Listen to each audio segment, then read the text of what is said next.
एक हीरा जिसकी चमक ने न जाने कितनी सल्तनतों को अंधा कर दिया, जिसका पूरा का पूरा इतिहास खून, सियासत और तबाही से लिखा गया है।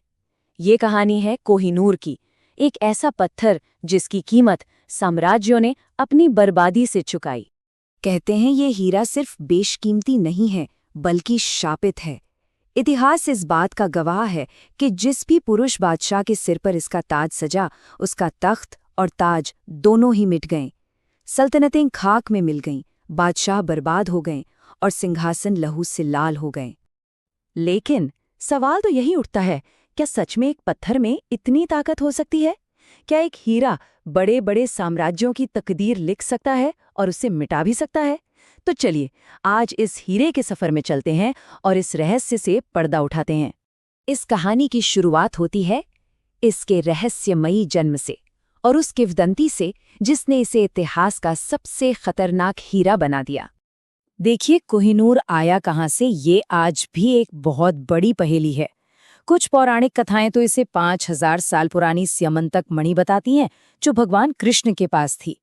वहीं दूसरी तरफ इतिहास हमें 13वीं सदी की गोलकुंडा खदानों में ले जाता है, जहां ये काकतीय राजवंश के हाथों में पहली बार देखा गया था। और जब ये मिला था ना, तो इसका वजन था पूरे 793 कैरेट्स। सोचिए जरा, उस वक्त ये दुनिया का सबसे बड़ा और सबसे चमकदार हीरा था। इसकी चमक कुछ ऐसी थी जो सिर्फ आंखों को ही नहीं बल्कि बड़े बड़े राजाओं की नीयत को भी चौंकाचौंध कर देती थी। और इसी बेमिसाल चमक के साथ जुड़ा था एक भयानक श्राप, एक चेतावनी कि जो पुरुष इसे धारण करेगा वो दुनिया का मालिक तो बनेगा, पर दुनिया की सारी बदनसीबी भी उसी की होगी।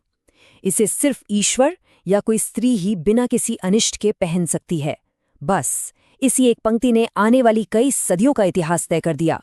और यहीं से शुरू होता है कोहिनूर का वो सफर, जिसकी राह सल्तनतों के खंडरों और बादशाहों की कब्रों से होकर गुजरती है। काकतीय राजवंश से इसे अलाउद्दीन खिलजी ने छीन लिया। फिर जब खिलजी सल्तनत का पतन हुआ तो ये तुगलकों के पास चला गया। फिर कई हाथों से गुजरता हुआ ग्वालियर के तोमर राजाओं तक पहुंचा। और फिर साल 1526 में पानीपत की जंग के बाद ये हीरा मुगल सल्तनत के संस्थापक बाबर के खजाने का हिस्सा बन गया। बाबर इसकी कीमत देखकर इतना हैरान था कि उसने अपनी किताब बाबरनामा में लिखा, इसकी कीमत इतनी है कि इससे पूरी दुनिया को एक दिन का खाना खिलाया जा सकता है। लेकिन तब तक दुनिया इसे कोहिनूर के नाम से नहीं जानती थी। ये नाम तो इसे धोखे और कत्लेआम के बाद मिलना था। मुगलों के पास आते ही उस श्राप ने जैसे अपना खेल दिखाना शुरू कर दिया। बाबर के बेटे हुमायूं को अपना राजपाट खोकर दर बदर भटकना पड़ा। शाहजहां, जिसने कोहिनूर को अपने बेशकीमती मयूर सिंहासन में जड़वाया था, उसे उसी के बेटे औरंगजेब ने जिंदगी भर के लिए कैद कर दिया। और सबसे दिलचस्प बात यह है कि मुगलों का जो सबसे महान बादशाह था अकबर, वो इस हीरे से हमेशा दूर ही रहा। फिर औरंगजेब के दौर में एक अनाड़ी जौहरी ने इसकी चमक बढ़ाने की कोशिश में इसे बुरी तरह से काट दिया। 793 कैरेट का कोहिनूर घटकर सिर्फ 186 कैरेट का रह गया। अपनी सबसे बड़ी दौलत की ये बर्बादी औरंगजेब से बर्दाश्त नहीं हुई। अब कहानी एक ऐसे मोड़ पर आती है जहां इस हीरे के लिए दिल्ली की सड़कों पर खून की नदियां बहाई गईं। आक्रमण, नरसंहार और एक ऐतिहासिक धोखा। बात है 1739 की। ईरान के नादिर शाह ने दिल्ली पर हमला किया और हजारों बेगुनाहों का कत्लेआम किया। उसे मुगलों का सारा खजाना तो मिल गया, लेकिन वो एक हीरा नहीं मिला। पता चला कि मुगल बादशाह मोहम्मद शाह ने उसे अपनी पगड़ी में छुपा रखा था। तब नादिर शाह ने एक चाल चली। उसने दोस्ती की रस्म के बहाने पगड़ी बदलने की पेशकश कर दी। जैसे ही पगड़ियां बदली गईं और वो हीरा जमीन पर गिरा, उसकी चमक देखकर नादिर शाह चीख पड़ा, कोहिनूर, यानी रोशनी का पहाड़।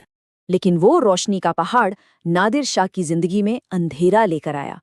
कोहिनूर मिलते ही वो वहम और पागलपन का शिकार हो गया और कुछ ही सालों में उसी के अपने सैनिकों ने उसकी बेरहमी से हत्या कर दी। श्राप ने एक और बादशाह को निगल लिया था। नादिर शाह की मौत के बाद हीरा भटकता हुआ वापस हिंदुस्तान लौटा और इस बार ये शेर पंजाब महाराजा रणजीत सिंह के सिख साम्राज्य की शान बना। जब तक महाराजा रणजीत सिंह जिंदा रहे, सिख साम्राज्य बुलंदियों पर था। लेकिन 1839 में उनकी मौत के साथ ही वो श्राप एक बार फिर जाग उठा। पूरे साम्राज्य में गृह युद्ध छिड़ गया।